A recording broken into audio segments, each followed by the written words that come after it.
Isso mesmo funciona até hoje. Sem salário, tinha ficado 59 dias preso, nem recebia, acho que tinha direito ao auxílio, acho que é auxílio penitenciário que eles falam disso aí, eu nunca recebi isso. E o pessoal da cooperativa se juntou e deram 2 ou 3 meses uma cesta base para nós nos alimentar, eu e meus filhos. E emprego não se conseguia arrumar, porque as pessoas que tinham qualquer pecha de comunista ou de esquerda era muito mal visto. Pessoas que passavam na porta da minha casa, que eram amigos da minha mulher, desviavam para não cruzar com a gente. O problema é o seguinte, naquele tempo os partidos de extrema esquerda, o Partido Comunista e outros assim de muita esquerda, estavam na clandestinidade. Então, nós, para poder participar da vida organizada política, nós fundamos aqui em 62, se não me engano, em 62 nós trouxemos, nós trouxemos de São Paulo o Partido Socialista do Brasil. Ficou o Análio de presidente, o Análio Gilberto Smith, que era meu amigo, meu companheiro de política acadêmica, meu estagiário no escritório de advocacia, etc. E eu de vice-presidente. E nós ficamos, até o golpe de 64, nós ficamos com o partido. Militância legal, PSB. PSB. Clandestina. E Partido Comunista Brasileiro. Como que era a organização dos comunistas? Era muito bem organizado. O líder aqui era o Edson Basto Gasparini. Era o líder político daqui. E nós também, eu e Ivan Gibim de Matos, nós éramos do diretório do partido. E era muito forte o partido naquela época, motivo do entroncamento ferroviário. Paulista, Noroeste, Sorocabana, onde era muito atuante todos os líderes. No dia do golpe militar, uma sexta-feira, se não me engano, 31 de março, né? Sexta-feira, chegou o marido da presidente do diretório regional do PTB, que era a Ivete Vargas, o marido dela, não me lembro o nome, era um baixinho, chegou lá, pegou uns livros da sede e falou assim, olha, vamos embora porque a sede vai ser fechada e vai todo mundo preso, e o Cru nos traiu. O Cru era o general Mauro Cru, comandante do 2º Exército, com sede em São Paulo, né? E então nós saímos todos de lá. Dias depois, um dia, 2, não me lembro bem, eu voltei para Bauru. E voltei de trem. E naquele tempo o trem da Paulista era ótimo, tinha Puma, era uma passagem excelente, né? E ao chegar em Bauru, na estação, encontrei um amigo aí, filho do Dr. Luiz Carlos de Almeida, o Caio de Almeida, me falou, pô, Joaquim, você vai ser preso. Eu falei, por que você é preso? Ah, vieram aqui já no departamento jurídico atrás de você. Eu falei, pô, mas não tem motivo para ser preso? Não, mas vieram. E eu acreditei e falei para ele, olha, então você pega um táxi para mim e fica ali do lado do Dias Martins, que eu dou a volta e vou lá. Peguei o táxi, ele pôs minha mala no táxi, peguei o táxi, fui na casa de uma família aí, uma senhora de idade, pôs a mão na cabeça, nossa, você aqui, você vai preso, vieram aqui atrás de você. Eu falei, puxa vida, mas por quê? Não, você vai ser preso. Então eu liguei, pedi licença para ela, fiz um interurbano paralelo, falei com a minha mãe, disse que não havia problema nenhum e que eu ia retornar para São Paulo. Aí fui num restaurante, um amigo meu, falei com ele, arrumei um dinheiro, que eu já estava sem dinheiro na época, ele arrumou um táxi, eu voltei para São Paulo e fiquei lá durante quase 80 dias. A Frente Anticomunista, que foi fundada aqui, ela teve caráter nacional, né, a FAC. E nós éramos perseguidos aí diuturnamente em tudo que era qualquer coisa, eles estavam atentos às nossas falas, aos nossos atos, não é? E culminou em 64 com o golpe militar. E aí a FAC se arvorou de justiceira, não é? E nos caçou aí por tudo que foi canto. Eu tinha sido levado pelo William Bush, um amigo, para Arealva para me encontrar com o Joaquim, que nós éramos amigos e companheiros de luta aí também, colegas de escritório.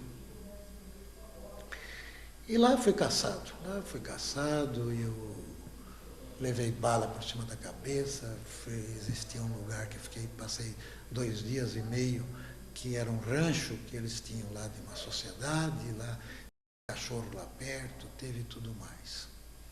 Até que eu vim para a cidade procurando o Adelino Mendonça, pai do Joaquim. E procurando o seu Adelino, você ir embora, ele falou, não, pode deixar que nós vamos. E aí fugi, consegui chegar em São Paulo, fui acolhido pelo Luiz Lopes Filho, um militante que me acolheu e outros mais. Lá ele tinha um consultório dentário, Luiz Lopes é filho de Bauru. E passei lá um tempo lá aguardando alguma coisa, notícias, e o tempo foi se passando. Nós, para retornarmos de São Paulo, eu e o Análio tinha um tio que era delegado, qualificado na Polícia Estadual. E ele, então, acertou a nossa vinda para cá. Ele ligou para o regional da época, porque nessa altura já tinham nomeado um regional para Bauru, que eu não me lembro o nome agora. O tio dele ligou e falou, olha, vai indo aí o meu sobrinho, o Análio, e o Joaquim, meu sobrinho, eles vejam aí o que vocês querem, o que vocês têm contra eles, etc., que eles estão aí prontos a depor, a fazer e se defender. Então nós viemos, chegamos aqui, fomos à delegacia, nos ouviram, a mim e ao Análio, fizeram perguntas assim a respeito de atividades subversivas, disso, daquilo, e nós então dissemos que nós éramos profissionais, éramos advogados, não tínhamos nada a esconder, apenas nós sofremos uma perseguição injusta, absurda, tanto das autoridades constituídas, como no caso da polícia, civil e militar, e também da FAC, que era uma entidade particular. Aí falaram sobre os livros, eu disse que os livros que eu tinha, porque eles aprenderam os livros que eu tinha em casa, no escritório, e eram livros que todos que eu comprava nas livrarias legalizadas da época, não tinha nenhum livro subversivo, distribuído clandestinamente, não era nada, eram livros que se compravam abertamente nas livrarias em São Paulo. Livros de esquerda, livros comuns, livros de literatura, livros de Lenin, livros de Karl Marx, livros de todos que podia, na época, se comprar. Nós militamos bastante na vida acadêmica, nos partidos políticos da época, mas chegou uma época que a coisa foi recrudescendo de tal maneira que a gente via que a atividade política estava cada vez mais agressiva e que eu me coloquei numa posição profissional. Então eu falava para o Gasparini, eu não posso militar politicamente, eu tenho que ficar de terno e gravata, sendo advogado do sindicato, do sindicalista, do pessoal que sofre repressão, do pessoal que vai ser preso.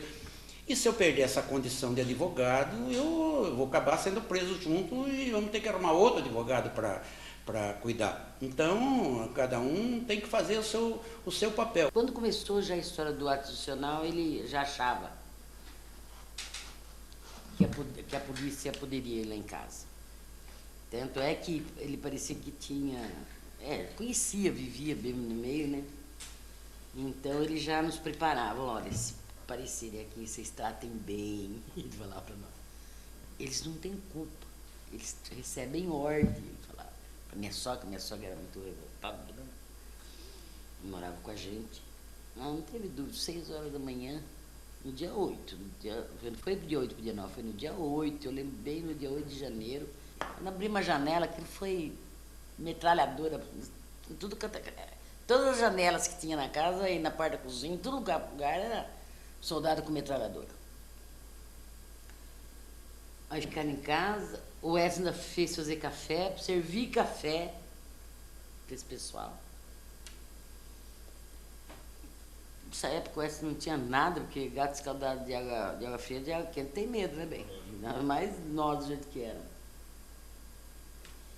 Foi quando ele saiu de casa, era umas 7 e pouco da manhã, 7h30, porque eles ficaram lá ainda e tal, vasculhando algumas coisas por lá, entendeu? A polícia, a casa todinha cercada, as crianças dormindo. Então a única coisa que a gente pediu foi, olha, por favor, não quero que acorde as crianças, né? Porque não me apavorar mais, a Rosana era traumatizada. A Rosana E realmente não foi feito nada disso, não. Logo em seguida eu saí para saber, até descobrir onde estava, onde não estava, aquele problema todo. Aí a gente ficou meio apavorado. Eu falei, agora, né? Mas a dona Nelly, que trabalhava na Câmara, quando ficou sabendo, eu liguei para ela. E a dona Nelly falou, Darcy, você... Minto, eu fui lá na Câmara. Aí nós chegamos lá e eu falei com a dona Nelly, né, lá na Câmara, o que tinha acontecido. Ela falou, Darcy, vai embora, vai para sua casa. E eu vou tentar localizar um tal Edson. Que ela adorava o Edson. Era uma pessoa que tinha pelo Edson um carinho muito grande. Ela falou, e como? Onde vai descobrir aonde? Se foi a Polícia Federal, nós vamos ter que ter cautela e ter tato para saber onde está. Aí foi quando a dona Nelly ligou em casa dizendo, né, que depois de uns 2, 3 telefonemas, descobriu que o Edson estava lá em Piratininga. Aí, nessas alturas, eu estava para a rua, né, claro. Então, era 1h da tarde, estava em frente à Câmara, que eu vinha vindo para vir para casa. Estou subindo assim, quem que eu encontro por do ônibus? O Edson. Ela estava liberada, né?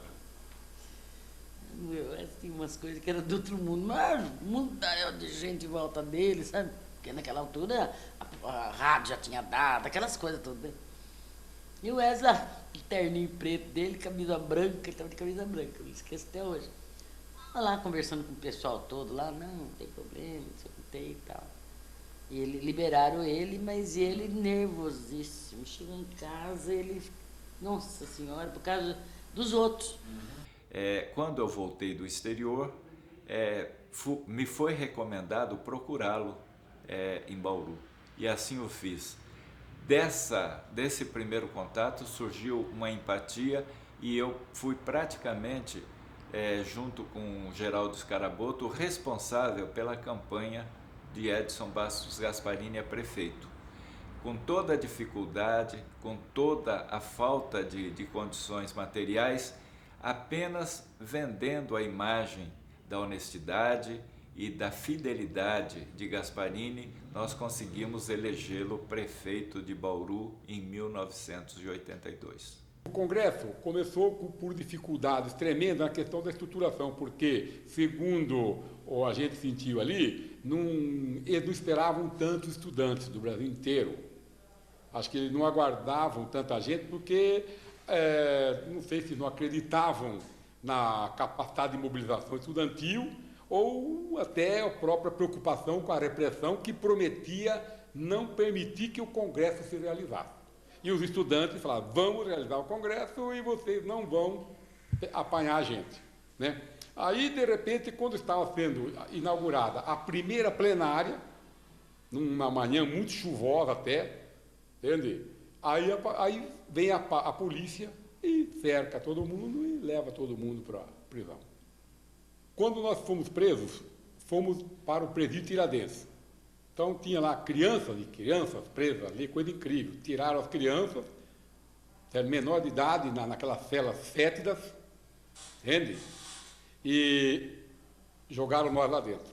Tanto é que a cela que nós ficamos em não sei quantos, 50, 60 pessoas, numa das celas, os vasos sanitários estavam estuporados, certo? A coisa passou a correr pelos nossos pés, coisa terrível, entende? Aí eles iam chamando pouco a pouco os elementos para serem indiciados junto ao DOPS. Tinha um policial do DOPS, Tele, ele era de Bauru, conhecido da minha família, ele me chamou, cadê o Dota? Aquele comunista. E eu estava na fila, né, para saber, não sabia para onde ia, numa fila ali, esperando alguma coisa, né? Aí então eu falei, comunista, não, eu estou aqui. Por quê? O que há? Né? Ele falou assim, me puxou de lado e falou, eu vou tentar te tirar daqui. Vou tentar tirar você daqui. Seu irmão ligou para mim. Eu saí do Carandiru mais ou menos dia 10, 15 de novembro por aí, 20, não me lembro bem a data, mas eu fiquei em torno de 20 dias na prisão militar em Jundiaí, né? Aí, no dia, tinha conosco o estudante Henrique, estudante de engenharia na Universidade de Brasília. O pai dele era advogado em Brasília. E ele, com aquele discurso pesadíssimo do Márcio Moreira Alves, chamando os militares às falas, que aí redundou praticamente na instituição do AI-5, ele sentiu que a coisa estava esquisita, tanque se movimentando em Brasília, tropa se colocando em posições estratégicas, então falou, vai acontecer alguma coisa. Como o Supremo Tribunal Federal concedeu a nós o habeas corpus naquele dia 12 à tarde, ele fretou um avião e desceu em Jundiaí e conseguiu, nos últimos minutos daquele dia, que encerrava o pedido às 18 horas, conseguiu apresentar o alvará de soltura e nós conseguimos sair.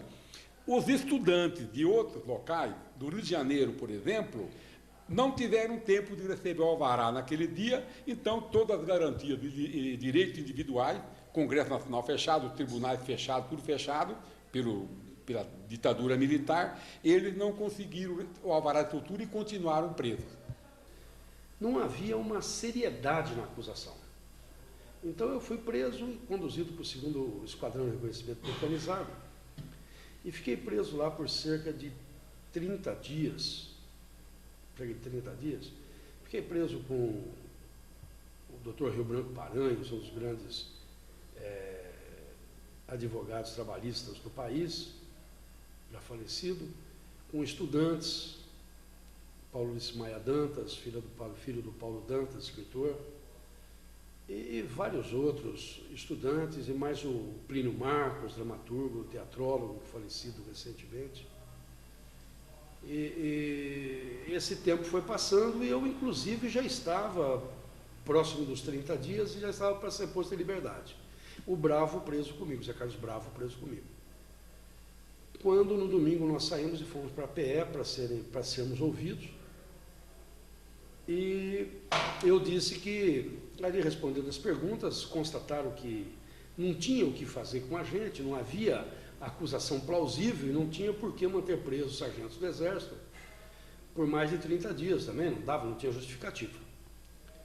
Nesse momento, a gente estava, inclusive, andando sem algema no pátio, acompanhados de só um sargento, conhecido da gente, da própria PE, amigo de serviço, colega de serviço da gente, e voltando para a cadeia do RECMEC, atrás da PE, já na Padre Nóbrega, nós demos de cara com um preso político, o Onofre Pinto, sendo arrastado, porque ele não andava, não estava em condições mais de andar, em função da tortura, e ele me viu,